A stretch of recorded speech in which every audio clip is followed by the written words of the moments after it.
नमस्कार। मैं सुनील कुमार आपका स्वागत करता हूं आपके अपने चैनल क्या ऐसा होता है में। दोस्तों 17 अगस्त नाग पंचमी काल सर्प दोष से या फिर राहु से मुक्ति पाने का साल का सर्वश्रेष्ठ दिन। मतलब कुंडली में अगर राहु की महादशा है या फिर कोई व्यक्ति आपसे कहता है काल सर्प दोष है, तो सबसे पहले यह बताएगा कि सबसे बड़ा विशाल मुहूर्त नाग पंचमी होता है और इसके लिए स्थान दो बताए जाते हैं, एक उज्जैन और एक त्र्यंबकेश्वर। अभी मैं आपको त्र्यंबकेश्वर के बारे में बता रहा हूं क्योंकि दोस्तों कहीं ना कहीं मुक्ति का क्षेत्र बताया जाता था त्र्यंबकेश्वर को। आज दोस्तों स्थिति क्या है, हम त्र्यंबकेश्वर जाते हैं लेकिन त्र्यंबकेश्वर के बारे में बहुत सी जानकारी हमको पता ही नहीं है। वहां पर जाते हैं और काफी बार तो मायूस होकर वापस लौटते हैं। उसकी वजह बता रहा हूं दोस्तों। सबसे पहले हम ये सोचते हैं कि अगर नाग पंचमी वाले दिन या किसी सर्वश्रेष्ठ मुहूर्त में काल सर्प दोष का पूजन त्र्यंबकेश्वर करने जा रहे हैं तो लोग ये सोचते हैं कि मेरा पूजन मंदिर में होगा, जबकि त्र्यंबकेश्वर में मंदिर में पूजन नहीं होता है।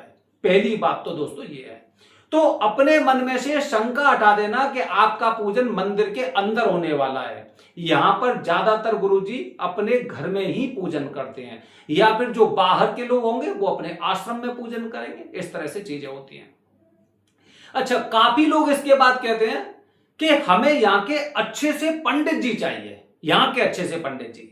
दोस्तों यहां पर काफी लोग कहते हैं यहां पर अलग अलग प्रकार के पंडित जी हैं। ऐसा हमने सुना है कि यहां पर अलग अलग प्रकार के पंडित जी हैं, जिनमें से पहले लोग कहते हैं कि इनके पास स्वर्ण पत्र है, कुछ लोग कहते हैं कि इनके पास भोज पत्र है, कुछ लोग कहते हैं इनके पास ताम्र पत्र है।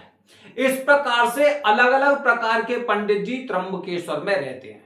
अब इसमें से हमें चयन करना है कि हमें पूजन किससे करवाना है। हम वरदानी पंडित जी की बात करते हैं, हम वरदानी पंडित जी की बात करते हैं। वो वरदानी पंडित जी क्या होंगे? अगर आपका पूजन वरदानी पंडित जी के माध्यम से हो रहा है तो ये मेरा दावा है कि आप मायूस होकर नहीं लौटेंगे, मायूस होकर बिल्कुल नहीं लौटेंगे। क्यों? वजह बता रहा हूं दोस्तों। हम भूल जाते हैं कि किसी के पास स्वर्ण पत्र है, किसी के पास ताम्र पत्र है, किसी के पास भोज पत्र है, किसी के पास कैसा भी प्रमाण पत्र है, हम उसे भूल जाते हैं। पहली बात तो दोस्तों ये है कि ये कोई सरकार द्वारा दिए गए पत्र नहीं है, ये सरकार ने नहीं दिया, किसी अधिकारी ने नहीं दिया, किसी डिपार्टमेंट ने नहीं दिए हैं। ठीक है, अभी हम इसे भूल जाते हैं। हम बात करते हैं वरदानी पंडित जी की, हमें किसी से कोई लेना देना नहीं, जिसकी इच्छा है जहां का पूजन करिए। वरदानी पंडित जी, ये वरदानी पंडित जी वो होंगे जिनका जन्म त्र्यंबकेश्वर में हुआ होगा, जिनका जन्म त्र्यंबकेश्वर में हुआ होगा। वरदानी पंडित जी वो होंगे जो सालों से नहीं पीढ़ियों से इसी प्रकार का पूजन करते आए हैं। ये वरदानी पंडित जी होंगे।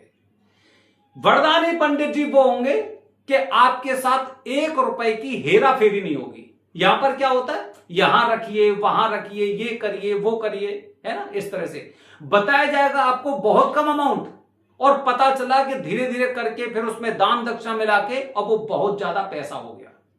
तो वरदानी पंडित जी ये नहीं करेंगे। वरदानी पंडित जी कहेंगे कि भाई इतना पैसा लगेगा तो उतना ही लगेगा, उससे 1 रुपया ज्यादा नहीं। क्योंकि वरदानी पंडित जी जो ट्रस्ट है उसका संकल्प है संतुष्टि नहीं तो दक्षिणा नहीं।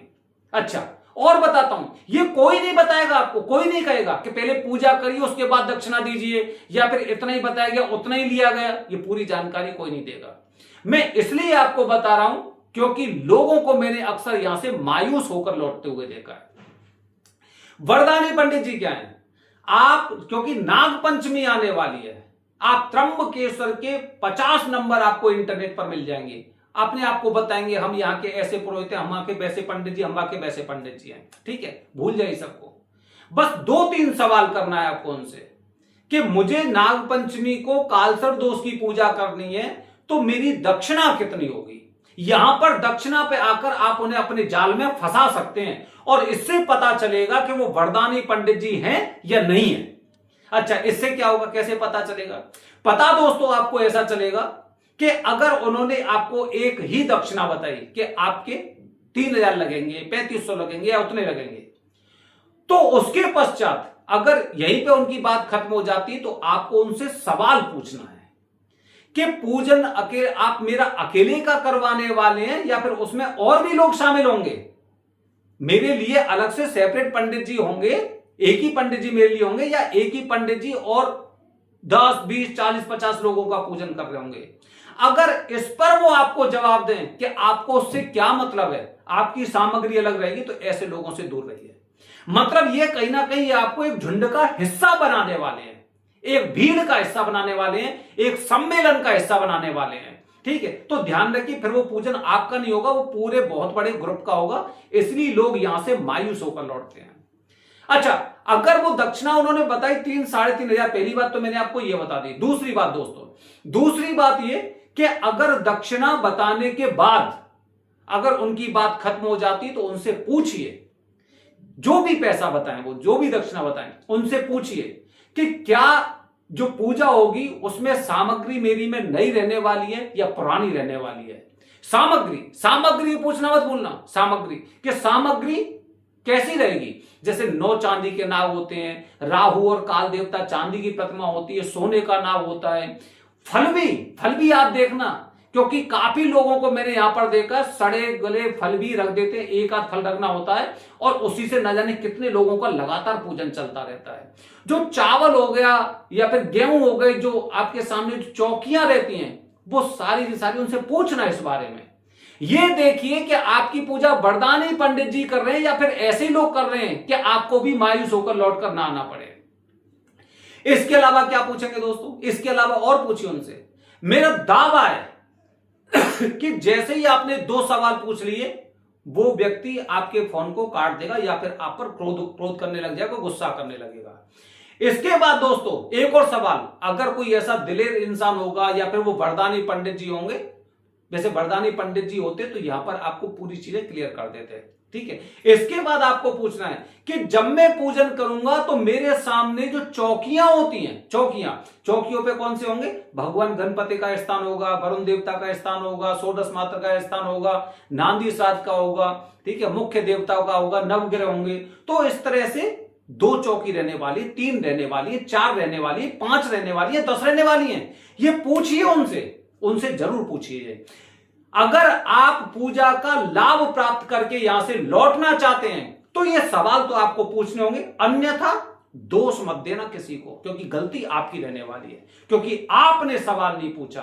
आप बिना जानकारी के वहां पर गए। इंटरनेट पे हमारा चैनल क्या ऐसा होता है, इसमें देखिए कि हमने किस तरह से बताया कि यहां की व्यवस्था के बारे में, और लोग वरदानी पंडित जी पर विश्वास करने लगे। और सबसे अंत में दोस्तों, सबसे अंत में आपको एक बात और पूछ रही है कि गुरुजी कुंडली में मेरी में कालसर्प दोष तो है और मंगल दोष भी है, तो क्या इसका इलाज भी, इसका निवारण, इसकी पूजा भी आप क्या यहां पर कर सकते हैं? अगर कोई भी पंडित जी, ध्यान रखिए, ब्लैकलिस्ट कर लेना अपने फोन में से ऐसे पंडित जी को ब्लैकलिस्ट कर लेना जो ये कहें कि हां मंगल का पूजन भी, मंगल दोष का पूजन भी यहां पर हो जाएगा। मंगल दोष का पूजन बिना भात पूजन के पूर्ण नहीं माना जाता, और यही वजह है कि उज्जैन में 2 मंदिर है। एक मुख्य स्थान है श्री अंगारेश्वर मंदिर, क्योंकि जब बाढ़ के दिनों में मंदिर डूब जाता था तो लोग भात पूजन नहीं कर पाते थे, और बिना भात पूजन के मंगल की पूजा मानी नहीं जाती है। जब मंगल की पूजा बिना भात पूजन के नहीं मानी जाती है, इसीलिए सरकार को मंगलनाथ मंदिर बनाना पड़ा। यहां पर मुख्य स्थान के होने के बावजूद भी मंगलनाथ मंदिर बनाया, तो फिर त्र्यंबकेश्वर में आप मंगल दोष का पूजन कैसे कर सकते हैं? यह विशेष बात है। अगर इन सवालों के जवाब आपको ठीक ठाक मिल रहे हैं, उन्हें भूल जाइए। सोने का पत्र, स्वर्ण पत्र हो गया, भोज पत्र हो गया, रजत पत्र हो गया, ताम्र पत्र हो गया, कुछ भी हो गया, भूल जाइए। हमें वो जो पत्र है उनका, उसकी फोटोकॉपी नहीं लेके आनी है, हमें कोई उसके साथ फोटो नहीं खिंचाना है, हमें अपनी पूजा देखनी है, हमें विधि देखनी है, हमें यह देखना है कि एक सही व्यक्ति हमारा पूजन कर रहे हैं या नहीं कर रहे हैं। ये आपको देखना, ये आपकी जिम्मेदारी है। अगर आप नहीं देख रहे हैं, अगर आप नहीं पहचान पा रहे हैं, तो फिर अंधकार में भटके रहिए। लेकिन दोष मत देना त्र्यंबकेश्वर स्थान को और ना त्र्यंबकेश्वर महादेव को कि आपने पूजा से पहले मुझे जानकारी क्यों नहीं दी, जिससे मैं यहां से मायूस होकर नहीं लौट नहीं लौटता, कम से कम मैं यहां से प्रसन्न होकर लौटता। ये आपको, ये जिम्मेदारी आपकी खुद की है।